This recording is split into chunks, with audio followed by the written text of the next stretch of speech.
What should we be doing to prevent climate change? Are you more or less aware? Should we all do the same thing or not precisely? How do you manage your sustainable goals? Do you ever experience the guilt of not doing enough? Before we jump into those questions, let me shortly introduce myself.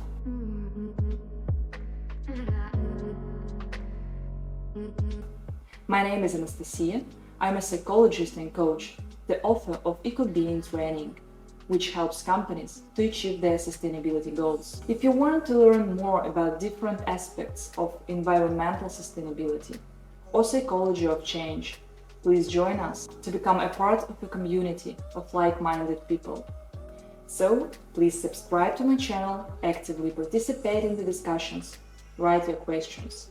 Together, we can become a part of the solution and not the cause of the ecological crisis. I will now give my point of view on how to become environmentally sustainable. I've been doing a lot of research on environmental and social sustainability over the last few years. I found it interesting that global sustainability goals lead to company goals, but the action falls on regular people.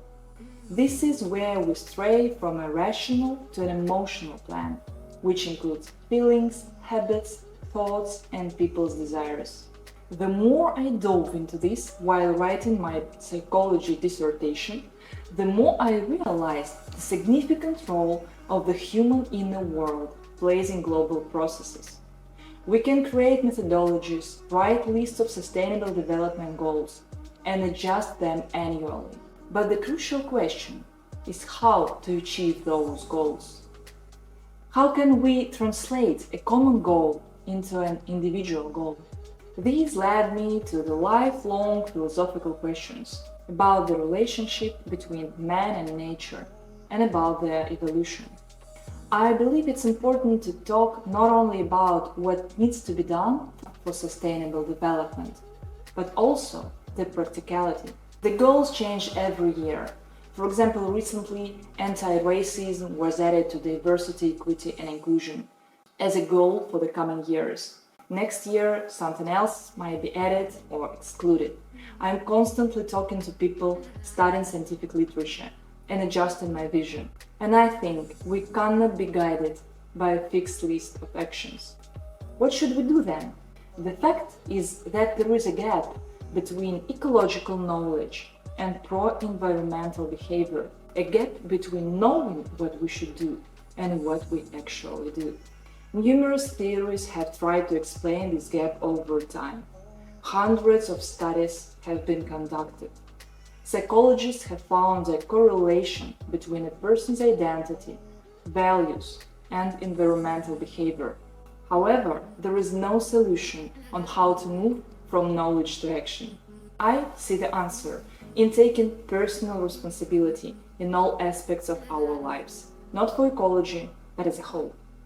Until we have taken personal responsibility for our lives, it's too early to talk about saving the world. Change the world by becoming the author of your own life. That's my motto. I create YouTube shorts and write articles to develop this. I explain how to use the tools of psychology and coaching to develop and strengthen yourself. Able to view the situation from the outside, you can critically study recommendations on sustainability, be creative, and find solutions in your own narrative. Yes, this is a more difficult path. It requires spending resources, time and effort, and deliberate thinking to expand your mind. However, given the scale of the problem we have, I do not see any other way to make a difference.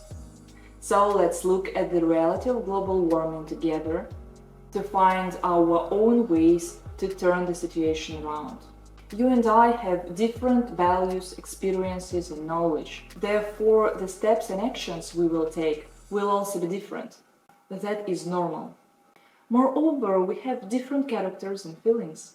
It is essential to act without trying to adopt someone else's model of behavior and not to force our own to others.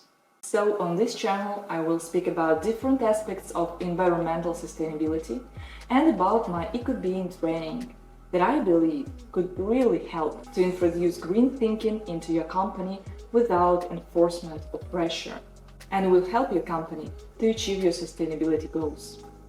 Most importantly, I will talk about the ethical and technical issues that we have in the field of sustainability. I will be inviting experts working with the environmental sustainability, ecological psychologists, and other interesting people to join me. I invite your active participation and discussion on the issues we will be covering. If you have ideas, questions, know-how, disagreements or suggestions, please do not hesitate to contact me. Together we will find the answers to these tricky questions. See you soon!